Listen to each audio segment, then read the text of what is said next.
उस समय नल के शरीर पर वस्त्र नहीं था। धरती पर बिछाने के लिए एक चटाई भी नहीं थी। शरीर धूल से लथपथ हो रहा था।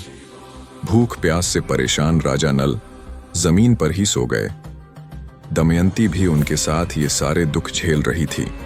रानी दमयंती भी जमीन पर ही सो गए। दमयंती के सो जाने पर राजा नल की नींद टूट गई। सच्ची बात तो यह थी कि वे दुख और शोक के कारण सुख की नींद सो भी नहीं सकते थे। वे सोचने लगे, दमयंती मुझसे बहुत प्रेम करती है। प्रेम के कारण ही उसे इतना दुख झेलना पड़ रहा है। यदि मैं इसे छोड़कर चला जाऊं तो संभव है कि इसे सुख भी मिल जाए। अब तक दमयंती पर्दे में रहती थी, इसे कोई छू भी नहीं सकता था। आज यह अनाथ के समान आधा वस्त्र पहने धूल में सो रही है। यह मेरे बिना दुखी होकर वन में कैसे रहेगी? मैं तुम्हें छोड़कर जा रहा हूं। सभी देवता तुम्हारी रक्षा करें। उस समय राजा नल का दिल दुख के मारे टुकड़े टुकड़े हुआ जा रहा था।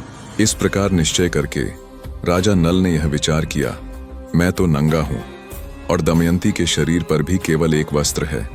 फिर भी इसके वस्त्रों में से आधा फाड़ लेना ही श्रेयस्कर है। लेकिन फाड़ूं कैसे? शायद यह जाग जाए।